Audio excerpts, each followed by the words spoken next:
Michael Steele is a managing director at Hamilton Place Strategies and a fellow at the Georgetown Institute of Politics. He was a senior advisor to Governor Jeb Bush's presidential campaign, was the longtime press secretary for former Speaker John Boehner, and held a similar role for then vice presidential candidate Paul Ryan in 2012.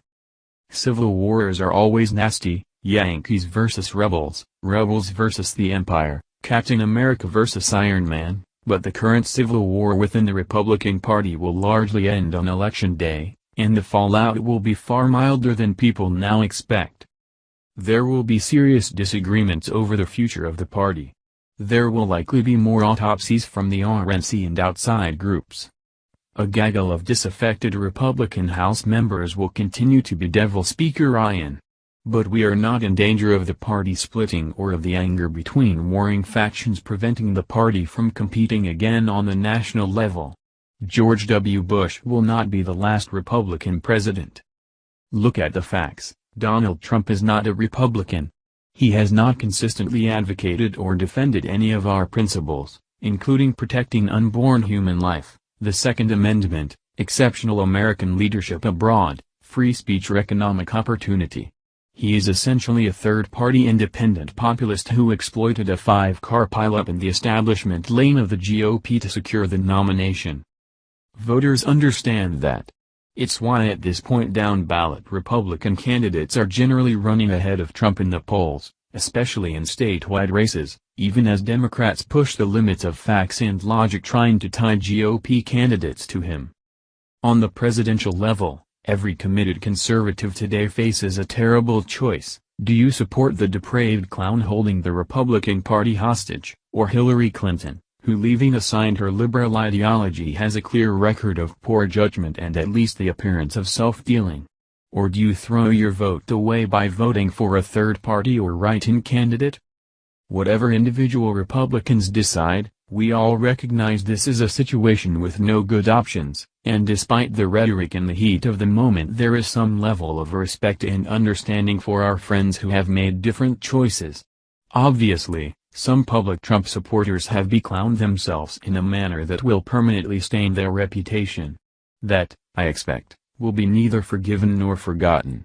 But, assuming Trump loses, I think most conservatives will quickly rally to oppose President Clinton's agenda, and just as importantly to develop and advocate conservative solutions to the very real problems facing the American people. Trump's candidacy is also obscuring the fact that Republicans are still the party of the future.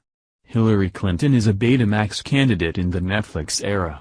And there is no one coming up behind her. Down-ballot Democrats have been decimated in the Obama era. Republicans have a deep and diverse bench of 40-something-year-old statewide officeholders poised to provide the next generation of leadership for the party. Some of the impediments that have previously hurt the GOP's appeal are fading. In 2012, Republicans' opposition to gay marriage was a non-starter for most millennials, and many other Americans who love and respect their gay friends and relatives. That issue has almost completely faded from the public debate.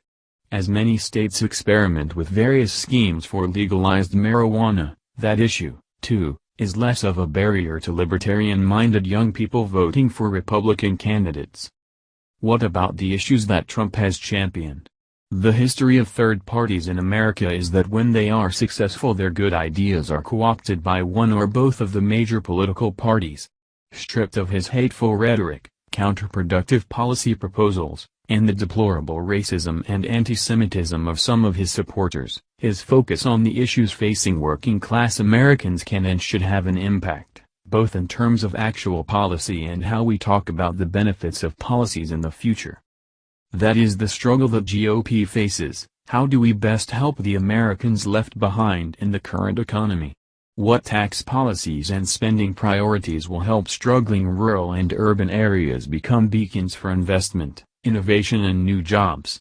In so many towns people look around and remember a time when the local factory was booming, and there wasn't anyone speaking Spanish. How do you convince them that immigrants really didn't steal their jobs?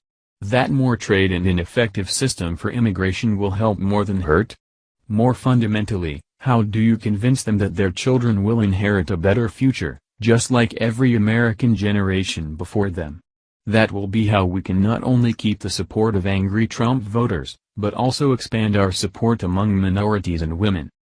That is our challenge. How will we do it? We actually have a model in the Democratic Party. Following 3 straight presidential losses in the 1980s, the final one, by historical standards, a very winnable race, Democrats turned to the Democratic Leadership Council, which championed the ideas of moderate officeholders like Arkansas Governor Bill Clinton. The group supported a new public philosophy built on progressive ideals, mainstream values, and innovative, non-bureaucratic, market-based solutions. Substitute conservative for progressive, and that's exactly what the GOP will need in the wake of Trump.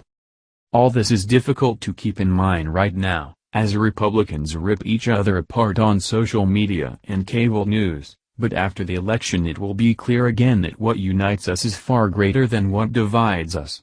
We will dust ourselves off, pick up the pieces, and, more quickly than most people can imagine, we will win.